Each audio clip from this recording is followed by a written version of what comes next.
प्रिय विद्यार्थियों, आज हम शुरू करते हैं अध्याय 12 विद्युत धारा के चुंबकीय प्रभाव के वस्तुनिष्ठ प्रश्नों का अध्ययन। तो शुरू करते हैं पहले क्वेश्चन से। दिक् सूची की सुई विक्षेपित हो जाती है। ऑप्शन है हमारे ए, इसके पास कोई प्लास्टिक की छड़ लाई जाए, बी, इसके पास विद्युत धारावाही चालक लाया जाए, सी, इसके पास लकड़ी का टुकड़ा लाया जाए, डी, इसके पास कागज का टुकड़ा लाया जाए। तो सही उत्तर है हमारा इसके पास विद्युत धारावाही चालक लाया जाए। इसका विवरण भी आप देख लीजिए। जब किसी धातु के चालक से विद्युत धारा प्रवाहित की जाती है तो यह एक चुंबकीय प्रभाव उत्पन्न करता है। दिक् सूची की भी एक छोटा चुंबक होती है, इसलिए विद्युत धारावाही चालक के चुंबकीय क्षेत्र के प्रभाव से ये विक्षेपित हो जाती है। इसकी खोज हैंस क्रिश्चियन ऑस्ट्रेड ने 1820 में की थी। नेक्स्ट क्वेश्चन हमारा, चुंबकीय क्षेत्र रेखाएं चुंबक के किस ध्रुव से प्रारंभ होती है। ऑप्शन है ए, दक्षिण ध्रुव से, बी, उत्तर ध्रुव से, सी, दोनों ध्रुवों से एक साथ, डी, किसी भी ध्रुव से। तो सही उत्तर है हमारा बी, उत्तर ध्रुव से। तो परिपाटी के अनुसार चुंबकीय क्षेत्र रेखाएं उत्तर से दक्षिण की ओर होती है और चुंबक के अंदर दक्षिण से उत्तर की ओर आती है। ये एक बंद वक्र बनाती हैं। तीसरा क्वेश्चन, चुंबकीय क्षेत्र एक ऐसी राशि है जिसमें ए, केवल परिमाण होता है, बी, केवल दिशा होती है, सी, परिमाण तथा दिशा दोनों होते हैं, डी, न परिमाण न दिशा होती है। तो सही उत्तर है इसमें परिमाण तथा दिशा दोनों होते हैं, क्योंकि ये एक सदिश राशि होती है। नेक्स्ट क्वेश्चन, एक और चीज़ इसमें समझ लीजिए, चुंबकीय क्षेत्र की तीव्रता का मात्रक ऑर्स्टेड होता है, ये जरूर आप याद रखिएगा। चौथा क्वेश्चन, विद्युत धारावाही सीधे चालक के चारों ओर चुंबकीय क्षेत्र रेखाएं किस रूप में होती है। ए, सरल रेखाओं के रूप में, बी, संकेंद्री वृत्तों के रूप में, सी, समांतर रेखाओं के रूप में, डी, अरीय रेखाओं के रूप में। तो सही उत्तर है हमारा संकेंद्री वृत्तों के रूप में। संकेंद्री वृत्तों के रूप में ये है कि एक केंद्र हो और आसपास बहुत सारे वृत्त उसमें बने हों।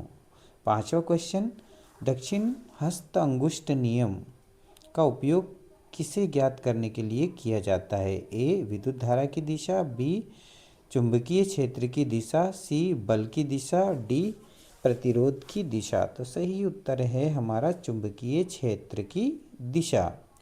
तो दाहिने हस्त अंगुष्ठ का नियम है, ये आप अच्छे से पढ़ लीजिएगा, ये विवरण परीक्षा में कई बार पूछा गया है। नेक्स्ट क्वेश्चन हमारा, पास पास लिपटे विद्युत रोधी तांबे के तार की बेलन की आकृति की कुंडली को क्या कहते हैं। ए, ट्रांसफार्मर, बी, परिनालिका, सी, डायनेमो, डी, मोटर। तो सही उत्तर है परिनालिका। तो पास पास लिपटे विद्युत रोधी तांबे के तार की बेलन की आकृति कई फेरों से कुंडली बनाई जाती है, जिसे परिनालिका कहते हैं। ये विवरण भी आप अच्छे से याद कर लीजिए, परीक्षा में पूछा जाता प्रश्न के रूप में।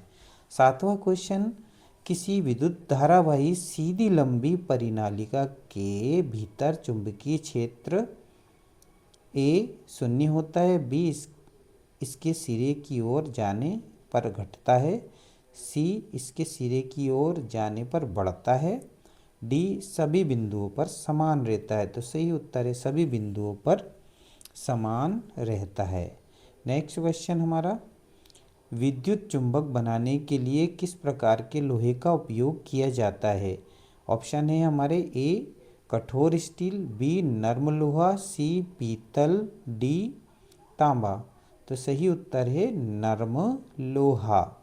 नेक्स्ट क्वेश्चन हमारा, फ्लेमिंग का वामहस्त नियम किसकी दिशा बताता है। ए, केवल विद्युत धारा की दिशा, बी, केवल चुंबकीय क्षेत्र की दिशा, सी चालक पर आरोपित बल की दिशा, डी प्रतिरोध की दिशा। तो सही उत्तर है चालक पर आरोपित बल की दिशा को बताया जाता है। इसका विवरण भी अच्छे से आप याद करिएगा, परीक्षा में पूछा जाता है। 10वां क्वेश्चन हमारा, किसी प्रोटॉन का निम्नलिखित में से कौन सा गुण चुंबकीय क्षेत्र में मुक्त गति करते समय परिवर्तित हो जाता है? ए द्रव्यमान, बी चाल, सी वेग, डी आवेश। तो सही उत्तर है वेग। नेक्स्ट क्वेश्चन हमारा, भारत में घरेलू विद्युत आपूर्ति में विद्युतमय और उदासीन तारों के बीच विभवांतर कितना होता है? ए 110 वोल्ट, बी 220 वोल्ट, सी 330 वोल्ट, डी 440 वोल्ट। तो सही उत्तर है 220 वोल्ट। हमारे घरों में जो विद्युत आती है उनके बीच में विभवांतर 220 वोल्ट होता है। ये प्रत्यावर्ती विद्युत धारा एसी होती है जिसकी आवृत्ति 50 हर्ट्ज होती है। यह मानक वोल्टता सभी घरेलू उपकरणों के लिए निर्धारित की गई है। नेक्स्ट क्वेश्चन, विद्युतमय तार पर किस रंग का विद्युत रोधी आवरण होता है? ए काला, बी हरा, सी लाल, डी नीला। तो सही उत्तर है लाल। आप इसके विवरण को भी अवश्य याद कीजिएगा। विद्युतमय तार धनात्मक तार पर प्रायः लाल रंग की विद्युत रोधी आवरण होता है, उदासीन तार पर काला रंग और भूसंपर्कित तार पर ग्रीन या हरा रंग होता है।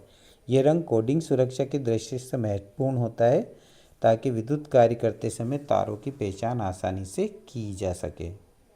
नेक्स्ट क्वेश्चन 13वां, भूसंपर्क तार का मुख्य उद्देश्य क्या है? ए विद्युत धारा की बचत, बी सुरक्षा प्रदान करना, सी वोल्टता बढ़ाना, डी धारा कम करना। तो सही उत्तर है सुरक्षा प्रदान करना। तो भूसंपर्क तार का उपयोग विशेषकर धातु के आवरण वाले विद्युत साधित्रों में सुरक्षा के उपाय के लिए किया जाता है। ये विद्युत धारा के लिए अल्प प्रतिरोध का चालन पथ प्रस्तुत करता है।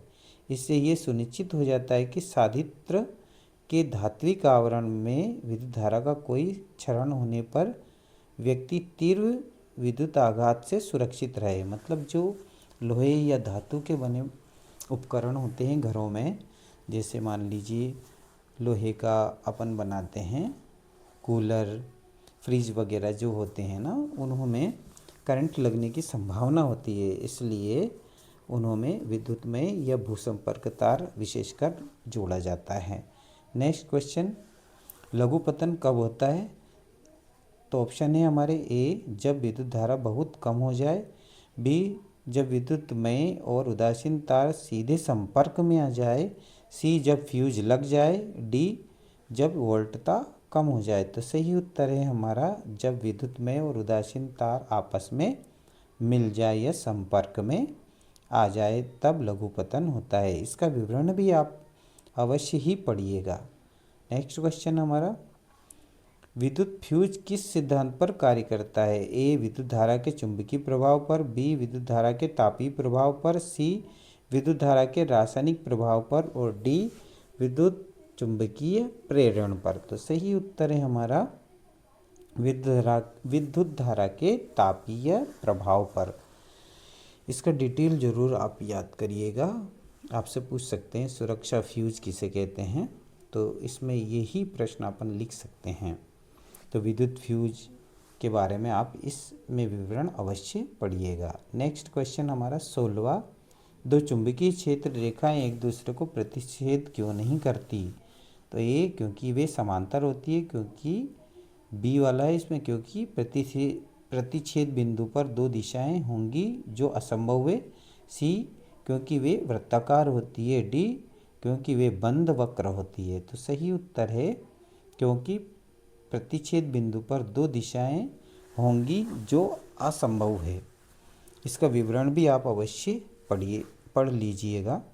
नेक्स्ट क्वेश्चन 17वां, चुंबकीय क्षेत्र की प्रबलता कहाँ अधिक होती है? ए जहाँ क्षेत्र रेखाएं दूर दूर हो, बी जहाँ क्षेत्र रेखाएं निकट हो, सी जहाँ क्षेत्र रेखाएं ना हो, डी सभी स्थानों पर समान होगी। तो सही उत्तर है जहाँ क्षेत्र रेखाएं निकट हो। नेक्स्ट क्वेश्चन हमारा 18वां, हैंस क्रिश्चियन ओरस्टेड ने अपनी खोज कब की थी? तो आपको 4 ऑप्शन यहाँ पर दे रखे हैं। 1820 ईस्वी में, बी 1920 ईस्वी में, सी 1720 ईस्वी में, डी 1620। तो सही उत्तर है 1820 ईस्वी में, याद करिएगा। नेक्स्ट क्वेश्चन हमारा 19वां, विद्युत घरेलू विद्युत परिपथ में साधित्रों को किस क्रम में संयोजित किया जाता है? ए श्रेणी क्रम में, बी पार्श्व क्रम में, सी मिश्रित क्रम में, डी किसी भी क्रम में। तो सही उत्तर है इसका बी पार्श्व क्रम में। नेक्स्ट क्वेश्चन हमारा 20वां, विद्युत धारावाही चालक में धारा बढ़ाने पर इसके चारों ओर चुंबकीय क्षेत्र पर क्या प्रभाव पड़ता है? तो ए चुंबकीय क्षेत्र कम हो जाता है, बी चुंबकीय क्षेत्र बढ़ जाता है, सी चुंबकीय क्षेत्र अपरिवर्तित रहता है, डी चुंबकीय क्षेत्र शून्य हो जाता है। तो सही उत्तर है इसका चुंबकीय क्षेत्र बढ़ जाता है। Thank you. आज का सेशन यहीं पर ख़त्म किया जाता है। कृपया सभी अवश्य पढ़ें और चैनल को लाइक और सब्सक्राइब